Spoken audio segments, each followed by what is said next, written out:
প্রত্যেক বাড়ির বাচ্চারাই সন্ধে হলেই ঘ্যান ঘ্যান করে বাইরের কিছু খাবার খাবে বলে। কারণ বাইরের খাবার খেতে ছোট থেকে বড় আমরা সকলেই কিন্তু ভীষণ পছন্দ করি। রাস্তায় দাঁড়িয়ে খাই চাউমিন, এগরোল, মোগলাই, ঠিক সেই রকমই স্ট্রিট ফুড খেতে কিন্তু আমরা ভীষণ পছন্দ করি।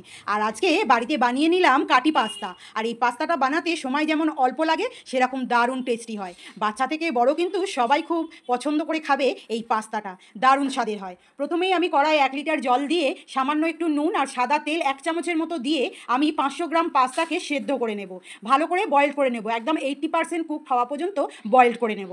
যদি রেসিপি ভালো লাগে তাহলে একটা লাইক আর কমেন্ট করে আমার পাশে থাকবেন। যদি ইউটিউব থেকে দেখেন তাহলে সাবস্ক্রাইব করে নেবেন, যাতে সর্বপ্রথম আমি আপনার ভালোবাসা পেতে পারি।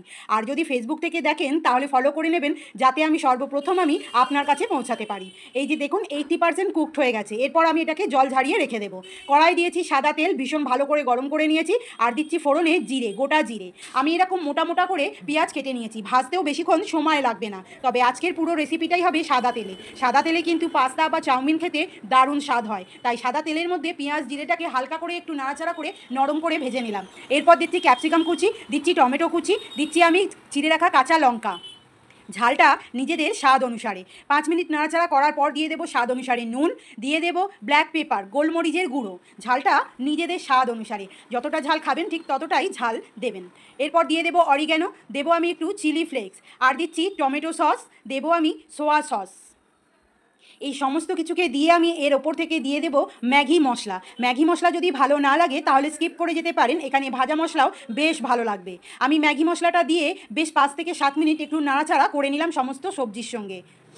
এরপর আমি দিয়ে দেবো সেদ্ধ করে রাখা পাস্তাগুলো। সেদ্ধ করে রাখার পাস্তাটা খানিকটা আমি দিয়ে একটু নাড়াচাড়া করে নিচ্ছি। করে নিয়ে তারপরে বাকি যে পাস্তাটা থাকবে তার উপরে দিয়ে আমি খুব ভালো করে একদম লো ফ্লেমেতে নাড়াচাড়া করব। যতটা লো ফ্লেমে নাড়াচাড়া আপনারা করবেন ততটাই পাস্তার সঙ্গে মশলা বেশ সুন্দরভাবে মাখামাখি হয়ে যাবে এবং খেতেও হয় বেশ দারুণ। লো ফ্লেমে নাড়াচাড়া করলে পাস্তাটা পুড়ে যাবারও ভয় থাকে না, যে তলায় মশলাটা লেগে যাবে সেই মশলাটা লেগে যাবারও ভয় থাকে না। বেশ সুন্দর করে লো ফ্লেমে নাড়াচাড়া করতে করতে ঠিক এইরকম একটা কালার এসে যাবে। দেখেই বোঝা যাচ্ছে যে আমাদের পাস্তাটা কিন্তু অলমোস্ট রেডি হয়ে গেছে।